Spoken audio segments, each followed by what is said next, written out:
Well, hello. Welcome, everyone, to our amazing live stream this evening. I'm Dr. Marian Diaz, the Director of Wisdom Ways Center for Spirituality in St. Paul, Minnesota. And for those of you who have followed us on our YouTube channel, you know we like to do a series of longer interviews with amazing people who intersect with the spiritual realm and religious realm in justice and bringing those two themes together. And so I'm super excited to be here this evening with Tasleem Jamila Firdausee. As I have been looking at her work and exploring just a bit about her life and listening to this amazing podcast that she works on, I feel like I could sit here for an hour and just introduce her for an hour. She is just a writer in terms of different forms of writing, an artist in terms of just, gosh, all different types of vocal, musical arts, spoken word, writing, poetry. And she's an academic. I'm going to talk to her a little bit, hopefully, about her doctoral degree that she's designed. And she's also really someone who brings healing into her way of life and holistic healing. So I love it because in some ways she's like this incarnation of all the things at Wisdom Ways that we care about. And just really excited to have you with us here. So as we're starting off, why don't you just say a little bit about yourself and what you'd like to share with the world about Tasleem?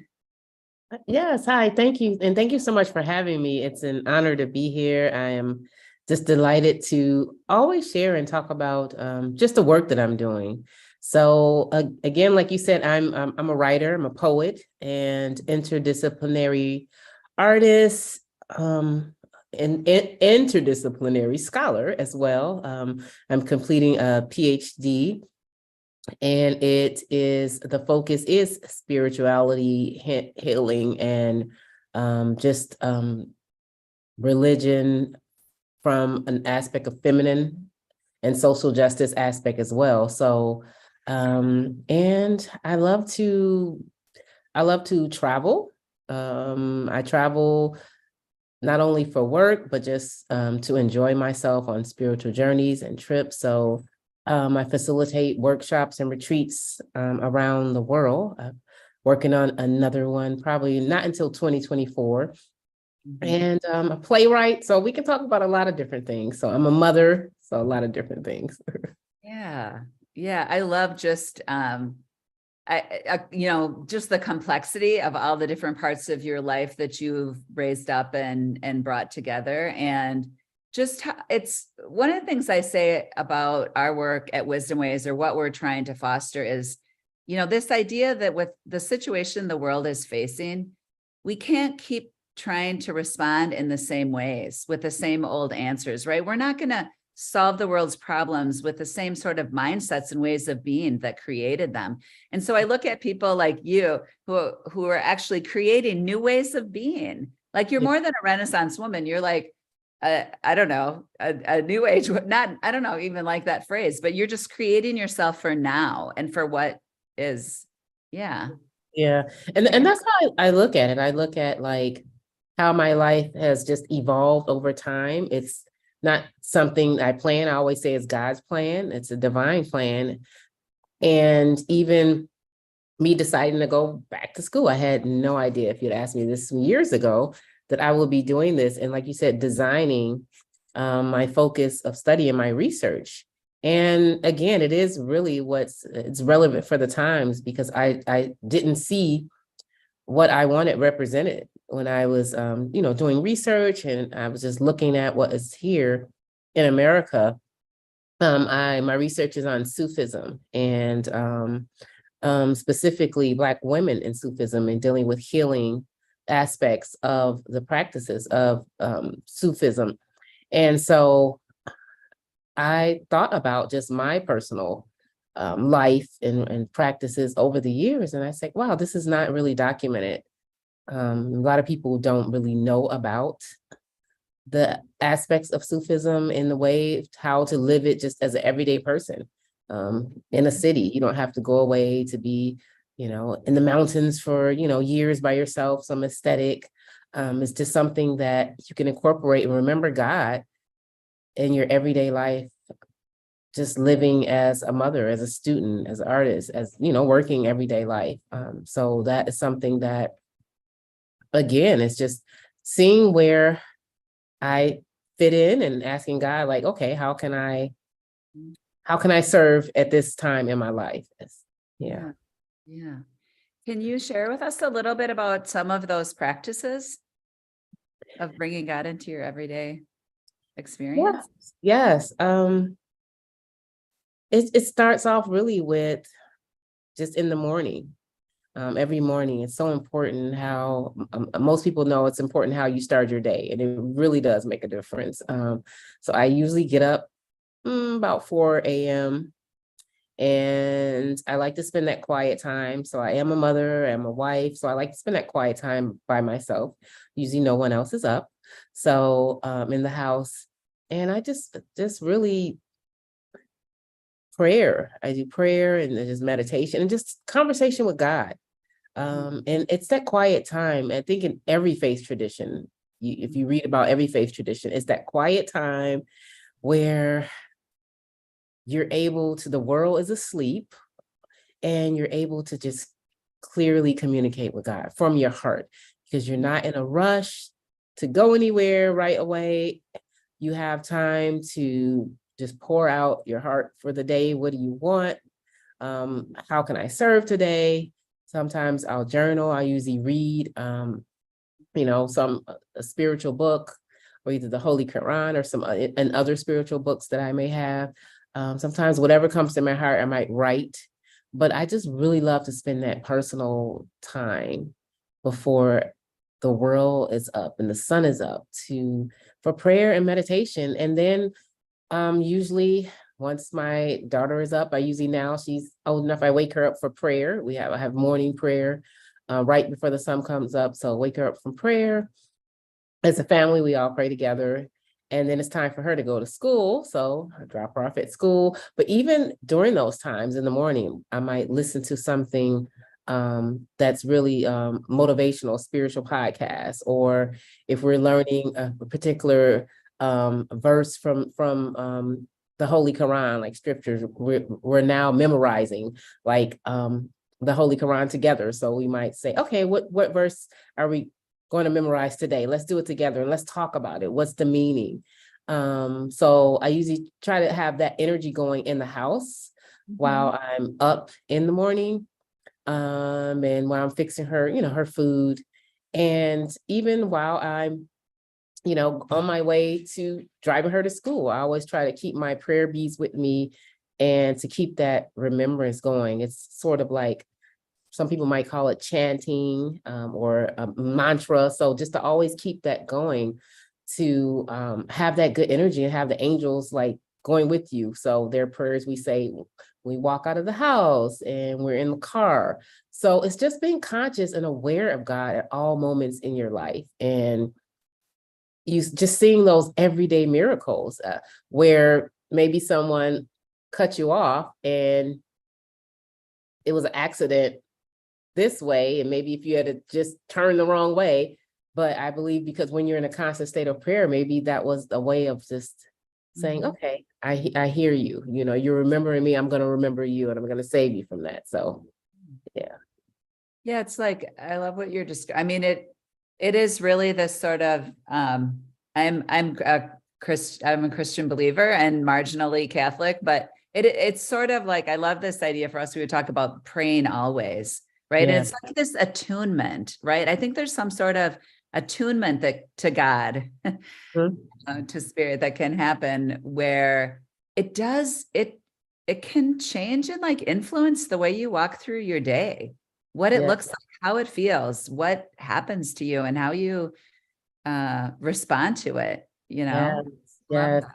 Yes. And like you said, how you respond to things that go on in your life. If you're always aware that God is always there watching, and that God is in everything. So even if someone may react to you in a way that is not so positive, like you have control over how would I act? How would just say I'm reading the Holy Quran for the day. So I might be reading a story about a prophet, and I might say, okay, well, how can I incorporate that in my daily life? How do they react when someone did that to them? And even as a Muslim, we look at the life of Prophet Muhammad, peace be upon him. How did he react to neighbors when people were, nasty to him? So it gives you a chance to incorporate what you're reading about and what you're learning and put it into practice. And even times when you fall short and you say, okay, well, wow, I didn't react in such a way that I read about, but just to be aware of that and to know that, okay, I can always ask for forgiveness and I can always start over and start again. And I think that's the beauty of life, that you just keep growing. It's no such thing as have to be this perfect person.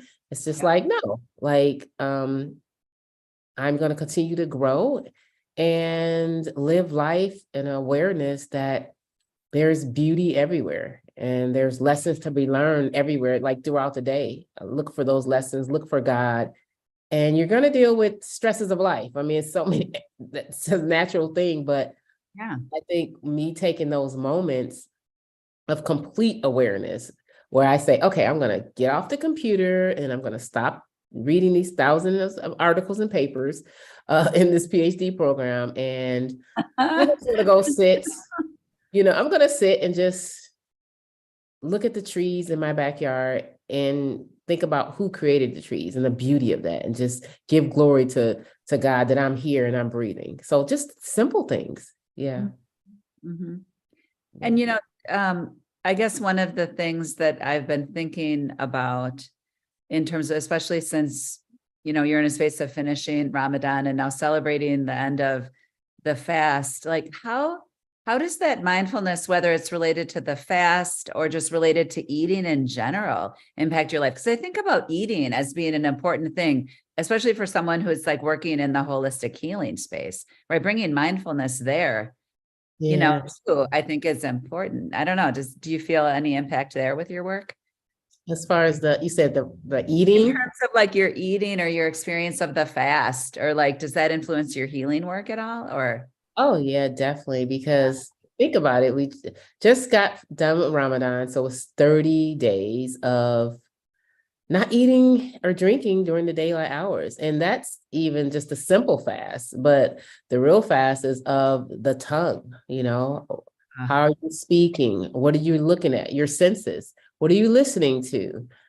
So even before Ramadan, I went through even social media and do what's called like a detox. Like, what are the feeds? Because it's feeding you. They call it a feed because it's feeding you. So what do I want to nourish myself with? Some people totally get off of social media, even during Ramadan. Some people use it as a way to post positive things or to have positive things on the feed. So I was conscious of that a few months before, to just kind of go through my social media to change those algorithms, to make sure the algorithm was only on something just really positive that I wanted to see. So I started to unfollow some things that's like, why am I even following this? And just to only click on things that I wanted to see. So I wasn't on social media really a lot during Ramadan, but the few times that I did go on, it was all algorithms of just positive, spiritual, uplifting things in the world that I want to see. But it makes you aware of how much we think about, we use food as a crutch. So it's like you're sitting at the computer, you're so used to, oh, let me just munch on something all the time.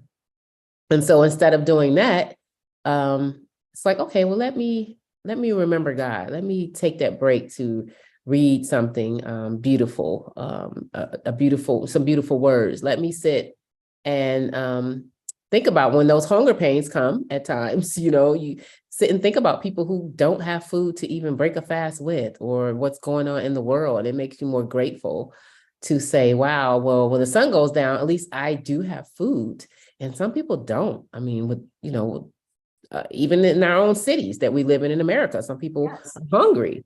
So it's just a time to give more charity, to be more aware of the people around you that are suffering. So if you can help in any way, so it makes you more aware, and it makes you aware of your speech, makes you aware of it's a time to really see yourself, because a lot of times we're overoccupied with so many other things. So if I'm less on social media, if I'm not watching, television, if I'm not doing those other things, and I can't blame anyone else if I'm angry. I can't blame someone else if I react in a way. It's like I snapped on somebody. It's like I can't say, oh, no, it's really you.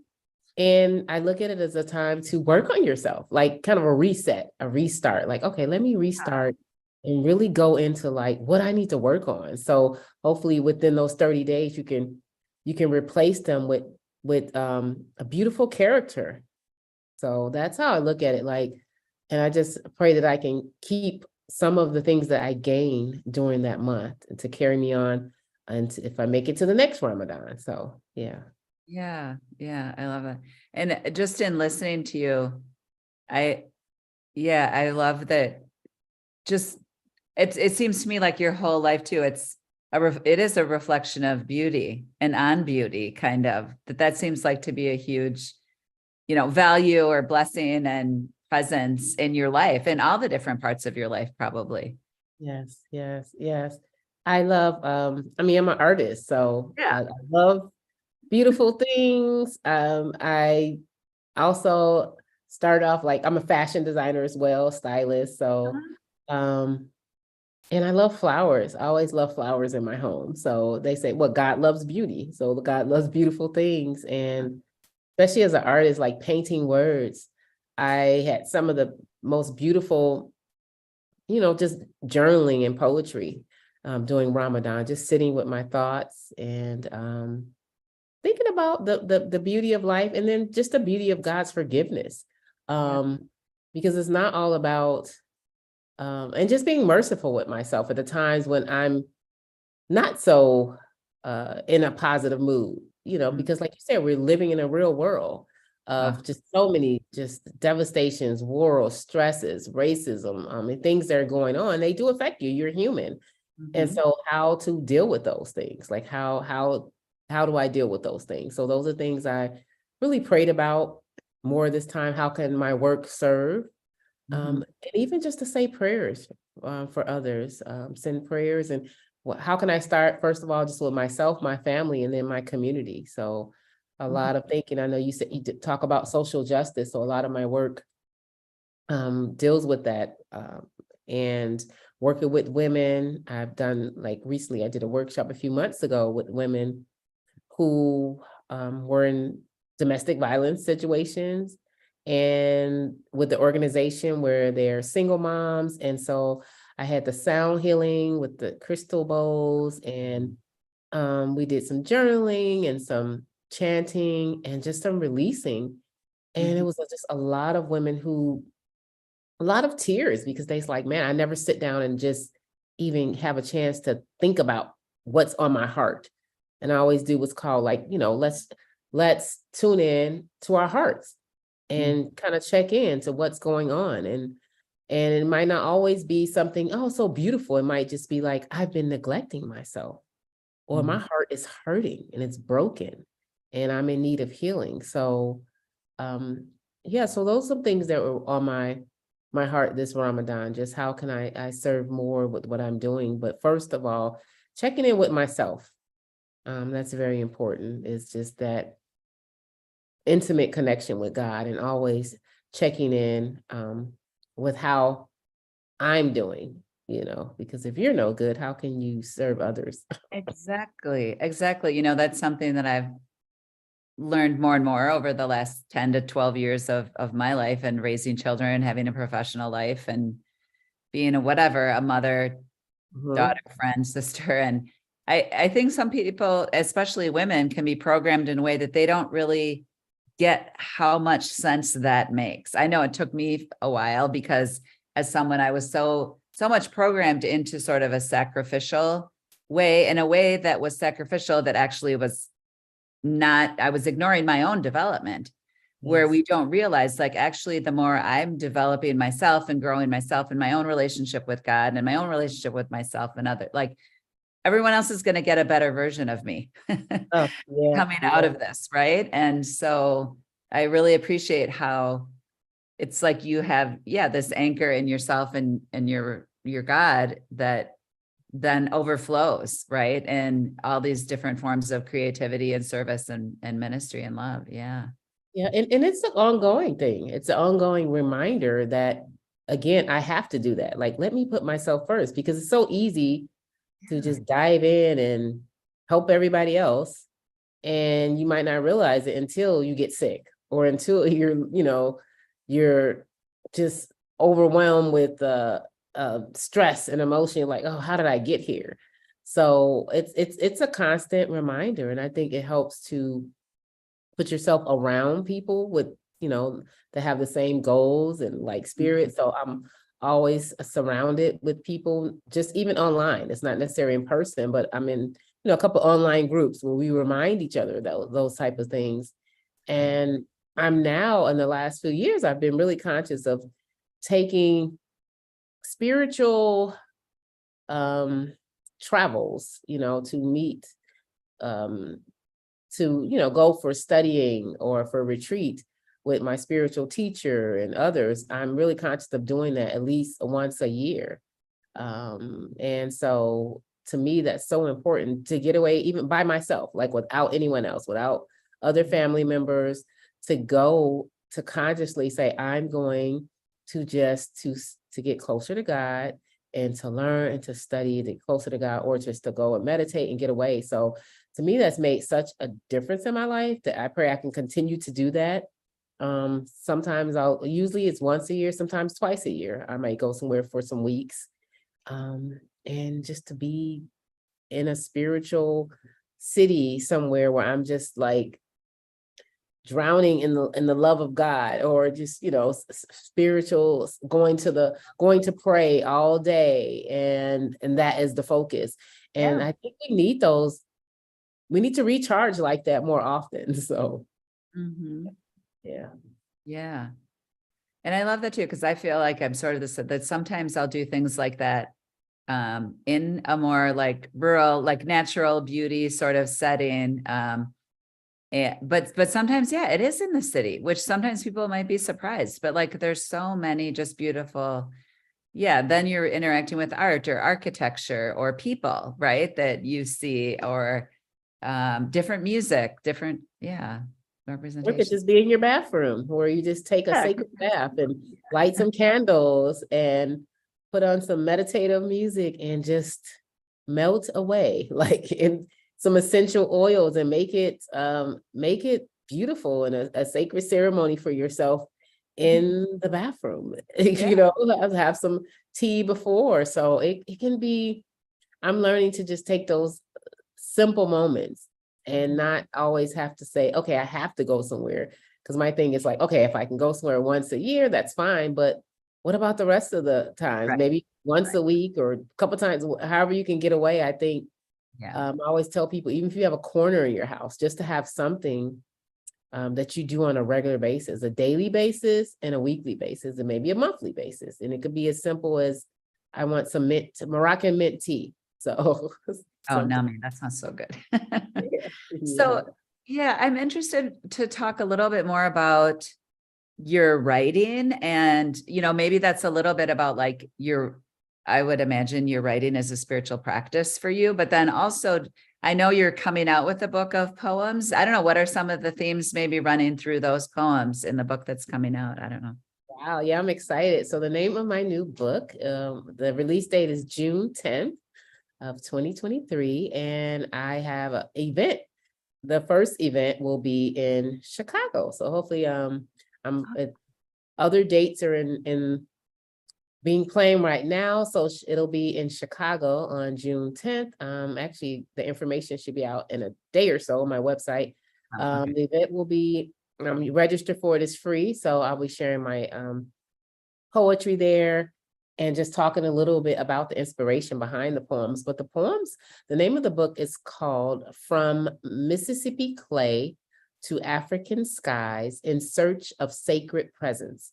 So the book is really about just my journey as a seeker, a spiritual seeker on a path, someone who is just living everyday life in a city, that how do I find God in the everyday moments at the grocery store, or just like I said, in my bathroom, like drinking tea after I've had a crazy day.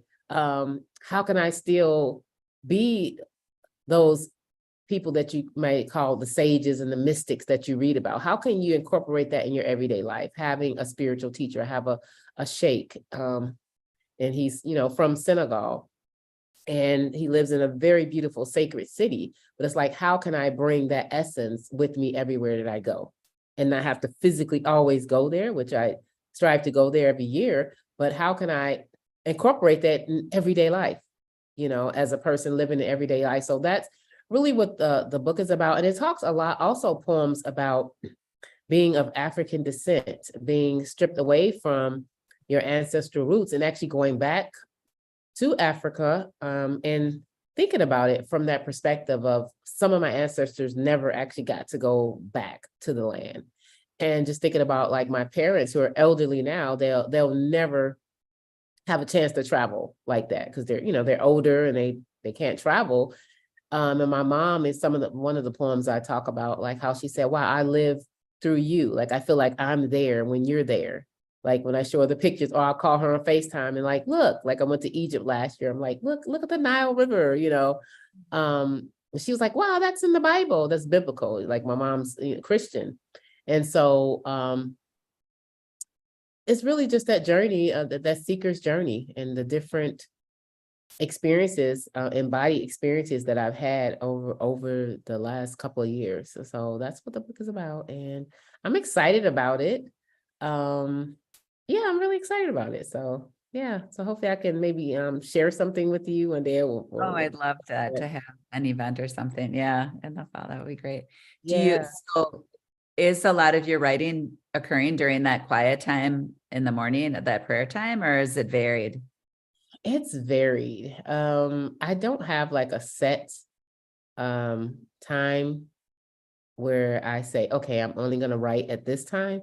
My poems, they all come in a different manner. So some poems come, you know what? A lot of my poems come when I'm cleaning up, believe it or not, when I'm washing the dishes or I'm sweeping the floor, I know, vacuuming, like in motion, or when I'm on a walk, just on a regular walk. So I always keep my phone with me in the voice recorder. And a lot of them come like that, but just they come at different times. Sometimes they come in the morning, or pieces of poems. It's not always just the poem may not always just come at once. It may be a few lines here, and then I'll look back in my journals, and maybe over a course of months, it's like, oh, wow, I see a pattern and I piece it together and there's a poem, there's a theme. So it'll may come, and then sometimes a poem may just come all out like at once. Like if I see something, if I'm moved by something that maybe I saw, on the internet, something that happened, or just like I have a poem in the book when I went to visit a city where my spiritual home is. It's called Medina Bay in Senegal, and I talked about just me being there and getting up every morning, walking to prayer in the dark with the seeing the animals, out and around, how it reminded me also just of the time, like my father's from Mississippi, and I grew up going there a lot. I'm from Chicago, but I grew up going there in the summers, and how it just reminded me of like just the essence of just the dirt and the clay. And he grew up on a farm and having the animals just in their natural habitat, eating, the food from the table, whatever that the families didn't eat. So just kind of seeing the parallels of like my life and my father and ancestors, and just how we all interconnected. So yeah, so they all come in different ways, my poetry. Yeah, that's interesting. And so you mentioned that your mom is Christian, and I know your other book title is Black Baptist Muslim Mystic. And I too have a Baptist, my mom's side of the family is Baptist. Mhm. So could you speak to that influence at all in your life? Yes. Yes. Okay. Yeah. So I grew up, excuse me, hold a second. Mhm. Excuse Okay. me. It's all going Okay, around. I know. Hold on one second. Let me make sure I got my water here. But I Yeah. grew up in the church. Going to church. I grew up, so my family's Christian, and I grew up going to a Baptist church. And my father was, still is a deacon. So he was a deacon in the church. So very involved. Sunday school. My father was one of the people that used to help baptize people. So on like the first Sundays, me and my siblings always got to like run around the church when everything was over because he was helping like to clean up or do different things. But I had a really good experience. So it wasn't anything less like, oh, I didn't find any goodness in it. It was just a beautiful experience. And my mother was always the kind of person, like she didn't physically go to church. She was more what you would call like just into the spirituality, even though she's Christian, but she's the one that introduced me to a lot of like the holistic healing. So around the house, she would have books about Ayurvedic medicine and yoga, and then she would share all these remedies that she got from her mom. Like she grew up in Chicago. She came to Chicago when she was a young girl, but her family, they're originally from Alabama. And so they would just share all these old remedies and with me, and she would talk more about just the unseen realms and the spiritual realms, which in our household, it was just normal that you would that they were unseen beings, and or you would communicate sometimes or hear that. So my mom was just that aspect of me, always into the healing aspects of foods and healing teas and the herbs. So I got that from her. And when I became a teenager, I just wanted to explore. And I started to just have all these questions like about God, like, okay, well, what happens? I just had all of the questions that I had about what happens when you die, or do we just go to work and get married, have some children, and that's it, so just typical, like all these questions about life. Mhm. And then I end up, how I became a Muslim, I heard it like in music, actually through hip hop. So hip hop music, I started to hear that. And really, it was a family member. I had a brother-in-law that would come around me, and he used to go to a mosque in California. And he would just say things, and I would listen. And then I had a Muslim friend in high school, and he didn't talk about Islam. He was just different. I just noticed something was different about him. And I was just like, oh, okay, notice something different about him. And so when I was 17, 18, when I went to college, I started to meet Muslim people. And so that's how I became Muslim. I started to be around people who were from, all different aspects of Islam. So people from Saudi Arabia, Africa, African American, European, Muslim. So it really just took me on a path of, I found everything, all the questions that I had, they were answered in Islam. And I looked at it just as a continuation. I was like, okay, so you still have, you have all the prophets, Adam and Noah, and you have Jesus, and okay, so it just answered all of the questions that I had. So that's really what, and I found solace and peace in the way that the rituals, the prayer, and just how it was incorporated in your everyday life. Like everything that you did was a prayer, like how before you go to the bathroom, it's a certain prayer that you say. When you leave the house, when you drive, when you do this, when you're with your spouse, like everything, it has an answer to it. So yeah. And my parents were fine with it. They were okay. They were like, okay. My dad said, whatever way brings you closer to God. So Yeah. Oh, that's lovely. mhm. Yeah. Yeah. Thanks for sharing that. Do you feel like it was then sort of like, do you see, because I know you talked a little bit about how your work focuses around women. Is it really bringing that healing influence from your mother into kind of women's spaces that like drew you into the Reiki and the yoga and all those other sound healing modalities? Is that? Yeah, it did start. Well, it really started with my mother, influence of my mom and my family and my aunts, my mom's sisters. I had an aunt when I was 16. I was 16. She passed away and she was in her early 30s. And it was very devastating. So it was my mom's baby sister. My mom's the oldest. And so it's devastating. So to me, I was just like, wow, how could somebody be so young and vibrant? And then within 6 months, she had cancer.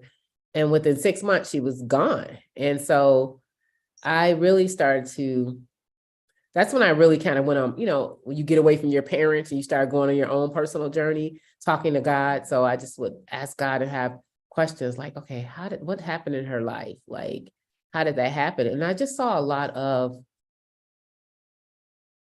I would say, just the stress of being a woman, especially a Black woman in a big city, of, a single mom, different, the relationship maybe wasn't always so healthy you're in, and you never have time to sit and do Reiki or love on yourself because you're just like trying to survive.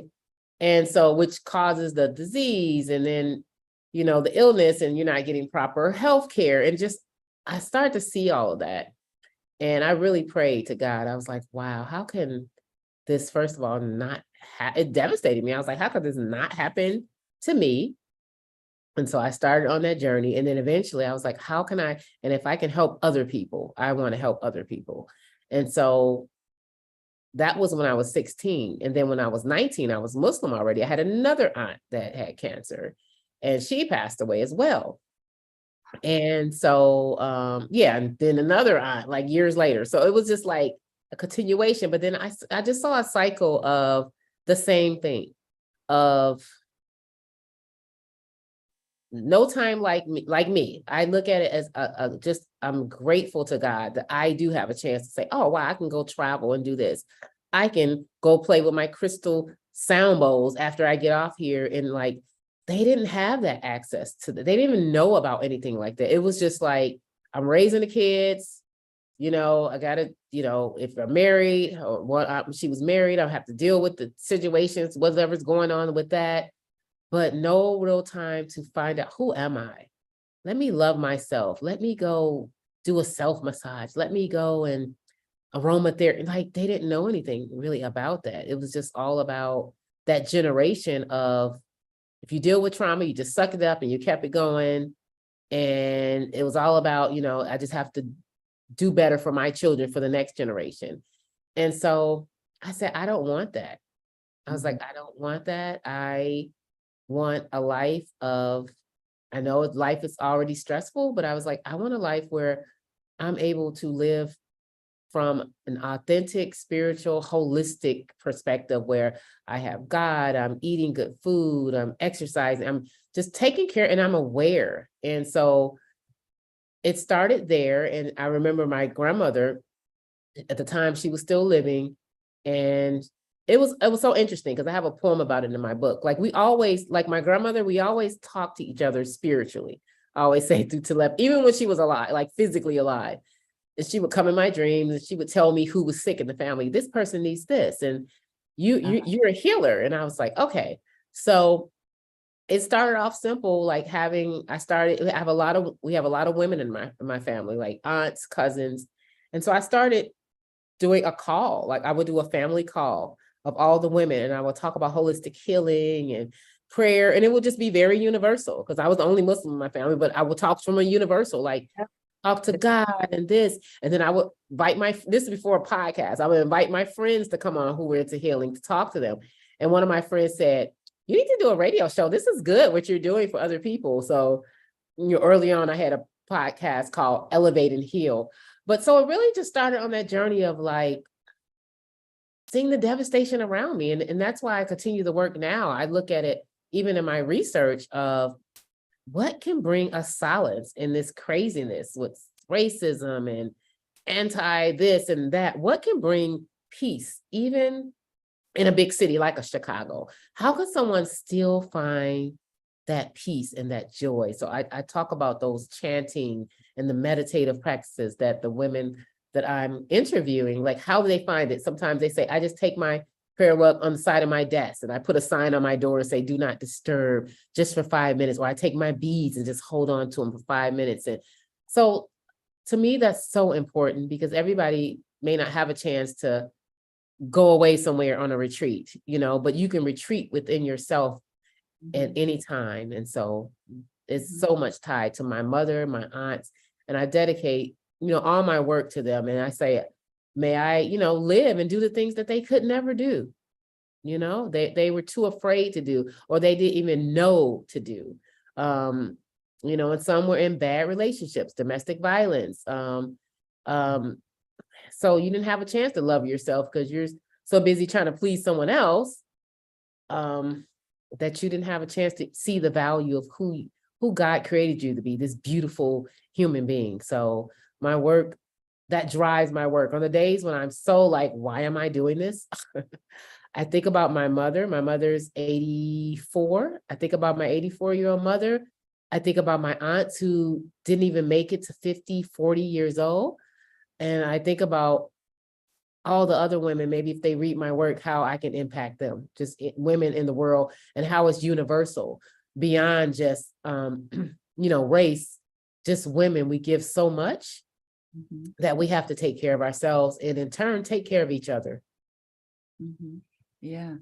I mean, you're right. When women especially, are so focused on those basic fundamental needs of like food, shelter, clothing, health, and then what, especially Black women have to do to advocate for their own health needs. Yeah. Right.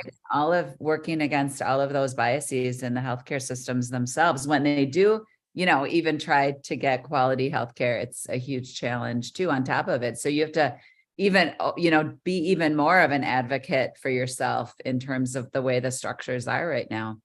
Yeah.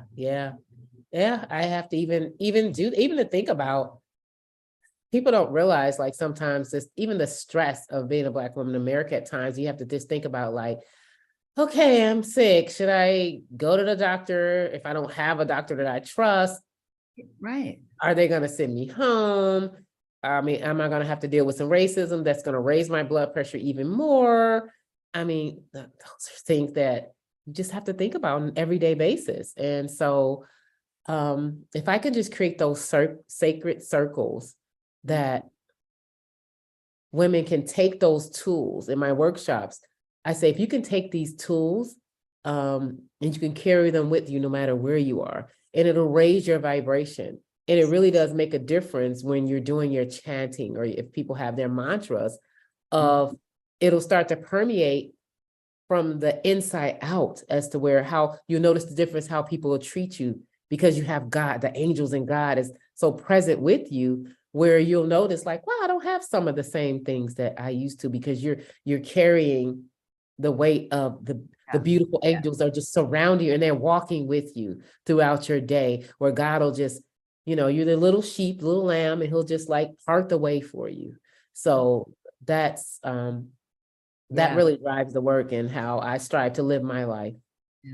Yeah. I just feel like how what you're describing sort of like refreshes your cells in your body. Yes. I it's been 12 years now since I had thyroid cancer, which it's an illness, but the thyroid impacts every cell in your body. And so like the medicines I've taken, so a lot of times too, that's just any meditative practice for me. It's like a centering practice or different types of meditation. It's like this whole refresh in all of the cells in my body. And it just like helps me immensely. So you mentioned, I do want to talk a little bit about your podcast. I know you mentioned the previous podcast, but I know you have one, art as sacred. And I have to tell you, one of the projects that Wisdom Ways is working on, which should launch in the summer, is we're going to be developing an app called Spiritual, which is going to be a curation of spiritually related podcasts. So for people who don't want to sort of wade through the morass of like, what is the spiritual world out there, and just get some quality stuff and quality recommendations and YouTube videos and stuff. So we'll definitely have your podcast on there. And I have a few more episodes coming out in this next month. I have someone that's working on my Oh, good. assistant editing them, and they're really amazing. And then we'll start the next season. But yeah, art is sacred. It's wonderful. It's just talking to artists from around the world who are conscious of those rituals as artists. So visual artists, dancers, singers, poets, who are conscious, like before they do their art. Like you ask, like, where do you do your art? Like, where do you feel the most spiritual? Like, what do you say? Do you have certain mantras or prayers or rituals that you do? So I got a chance to talk to some amazing people. Some people I knew and some people I wanted to know. So that was a good chance to contact them, to talk to them. And it was just so amazing. I love talking to people on the podcast because I learned so much, not only about them, but about myself through them. And I see the beauty of God and through every human being. And so it's just beautiful to see the triumph of the spirit of people and the beauty in people who, just why they create, and just to hear their stories, their journey. As we all have journeys, like I have a journey, even as an artist, like some of the art I look at it like, wow, that was so long ago. Like, I don't even think the same anymore, but just to embrace, like, okay, that was a part of me at one time, and that's okay. Like, so yeah, art is sacred. It's artistsacred.com. And we're actually doing some other initiatives where we have a blog post coming up. I have some contributing writers that are going to be in May and June debuting on the site. So I have one artist. She's an artist and / scholar right now. She's doing a Fulbright. And so she's a contributing writer. So she's going to be one of the first blog posts to talk about just art and teaching art to youth there. She's in Botswana right now, so teaching art and working on music and still being a scholar. Like she's a scientist and an herbalist, and so just the things, how she's incorporating it all together. Like she likes to record nature sounds, and I'm just curious. So she's I love that. How she's gonna incorporate that. So yeah, hopefully to have scholarships for other artists. That's in the works for the fall, to have some scholarships for other artists who are working on projects that are dealing with, art being sacred or social justice. And so stay tuned for more. So like I said, I have a few being edited right now. So we'll have 2 coming out and or maybe 1 a week for May and June. And then we'll start the new season. Yeah. So great. That's great. Wow. So, okay. You did mention that you're a mother, and we talked at least about your daughter. But as the interview was being set up with Danielle, our assistant director, she shared with me that you have a doodle named Zen. And so I think we're such dog lovers. Like, I have to ask you about. He's right here next to my leg. He actually, he just had a little surgery. So he has what's called the cone head, Yeah. He just got neutered. Yeah. So he has like a little cone thing. I'm looking at him now, I'm laughing. He must have heard his name called. He came over here. Heard his name. Yeah, his name is Zen. It's so funny because people like, you name your Muslim, you name him Zen. I'm like, you know what? I was teaching a Buddhist class. This is so funny. I was teaching a Buddhist class, like in a comparative religion department, and just studying all different kind of like just meditations and I was like, wow, just Zen meditation. And so I didn't want a dog. I'm a cat person, but I feel like, I don't know. I say I was tricked into it, but in a good way, because I love him. Now he teaches me so much about life and love, love that in a different kind of way that I don't think a cat could teach you, a different kind of way. If I don't know if you're a dog person, but yeah, they teach you in so many ways. But yeah, so I named him Zen, and I think he's just kind of coming into his name. So I said, if I get a dog, I was like, he has to have a purpose. He has to be like the therapy dog. He has to be my guard dog as well. So he's very protective. But I guess he's maybe coming into his Zen now, because when he was younger, he's just 2, but he wasn't much of the Zen personality yet. But now he's getting more mellowed out. Like he's more like, internally getting, he's not, jumping on everybody when he's, taking them out when he's outside. So he's pretty mellow. Yeah. Well, I love the name. And I have to admit that, so the doggy love of my life was an Irish setter, and I had named him Spirit. He was Spirit. Oh, I like that.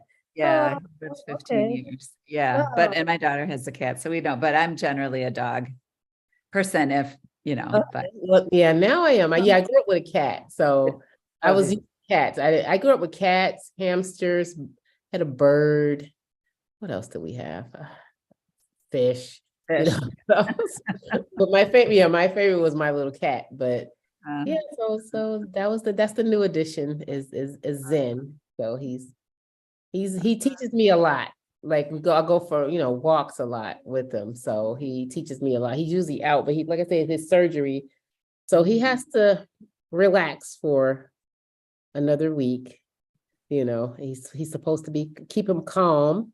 And he can't run around outside and get all messed up until he has one more week. And then it's like, I know he can't wait. So he has to stay in his little. happy, and maybe by then the weather will flip. So Yeah, hopefully. So yeah, just as one of the things I love to say about Wisdom Ways, I like to call us like, hey, we're a school of love. Oh, I So like is there that. anything like, that you feel like you want to cover more, or anything else you want to raise up, in our final minutes here together, just to sort of open it up?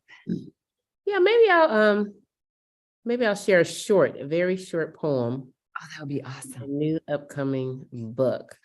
And let's see. Yeah, because I think I love to I express myself really the best through words at times. So I think I'm gonna read one that was about, let's see, it's called Mother. Oh. And it kind of connects. Let me see. Oh, maybe I'll read this. Oh no, I'll read this one. It's called, or maybe I'll read both. They're short. It's my trip. I went to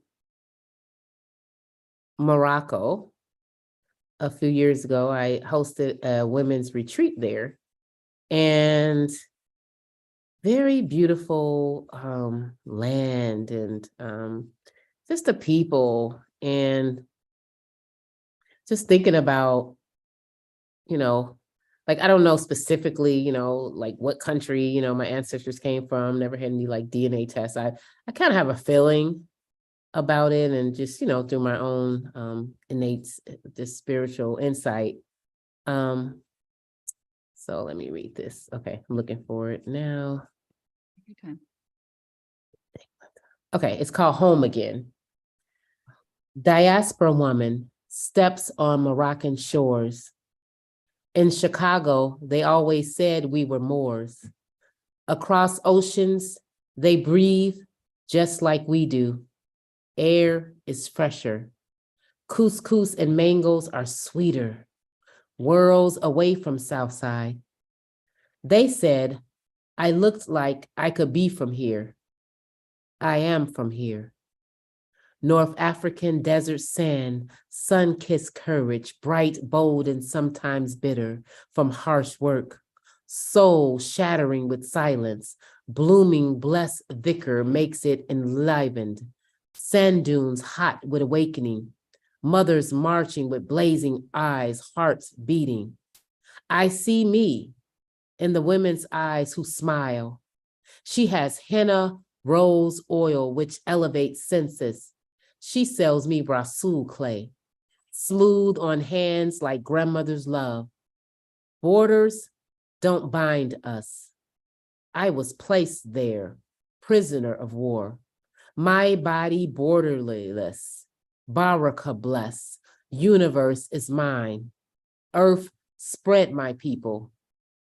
I close my eyes to remember, one language torn from memories. I hear Ahlan wa Sahlan. I say Alhamdulillah. These are my uncles, my grandmothers, my grandfathers, aunties. I am home. So that's one poem that I wrote when I was in Morocco. So yeah, just to think about where maybe some of my ancestors are from. You know, maybe some are from here, you know, because my daughter went with me at the time. She was young, and some people say, oh, look like she can be from here. So that's kind of where that came from. So that's how a poem came out of it, when someone said that, look like you can be from here. So that's how it started. Like, yeah. Yeah, so It's so special. yeah. Gosh. How old is your daughter? I have two daughters. One is, the oldest is 25, and she is grown and on her own. The other one is 12. She just turned 12. So two different generations. Exactly. They teach me so much, because they both have different perspectives, you know, different views. And my oldest daughter, she's a traveler too. She loves to travel. She studied abroad at several countries. She studied in Norway, in Malaysia, in Thailand, you know, so she's a traveler. She likes to travel. And then the younger one just sees things differently. I mean, she's 12, so they're the tech generation. And she sees such details. Like, she's so detail oriented. Like, she notices everything. Like, no, this is not, yeah. So she's my tech person, which I have to Google everything. She's like, no, just do this. She'll just push a button. So yeah. or you make the graphic looks better if you do, like, Mom, Yeah, you could just like hire her to do your tech work. Yeah, basically, she's like, you're doing too much. You don't have to do all that. You just do this one thing. So yeah, she's the tech person and the detail person, and yeah, she notices everything. It's like, yeah, she notices everything. So it's I feel blessed, you know, to have that and to be aware. And so hopefully, if people are listening, you come to my event in Chicago on June 10th. It'll be on my website, which is tasleemjamila.com. That's TASLEEMJAMILA.com, and you'll be able to register. It's going to be free. Yeah, and buy my book. If you can't register, my book is for pre-sale right now. I'm excited about it.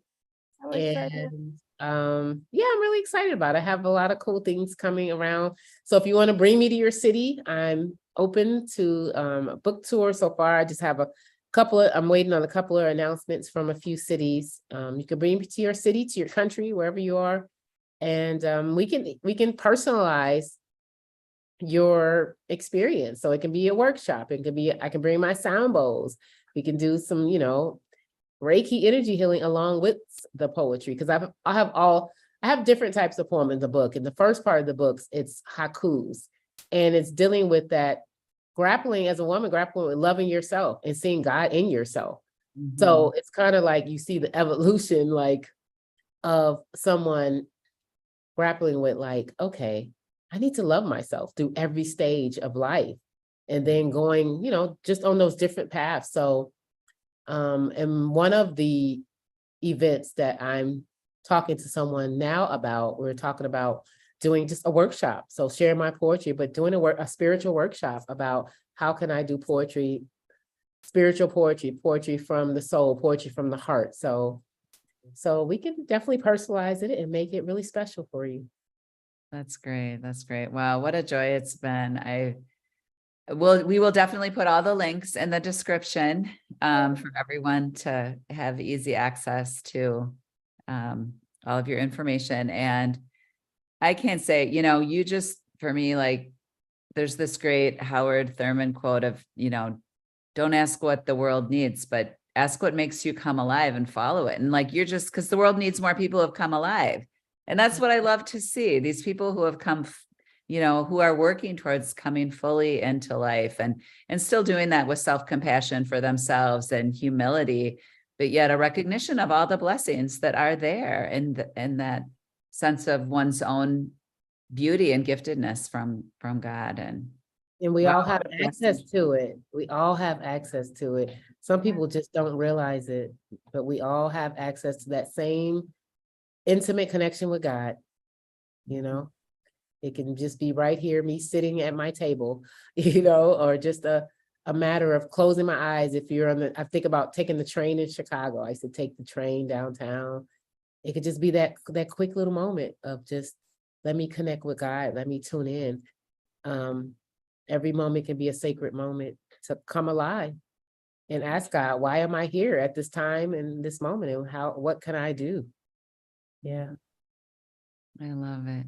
Thank you. Thank you a million times over. It's been such a gift for me. So Thank you so much. hopefully all of our audience and our listeners really enjoy this and explore your work more fully. So, Thank you so much. all I right. appreciate the Awesome. connection and invitation.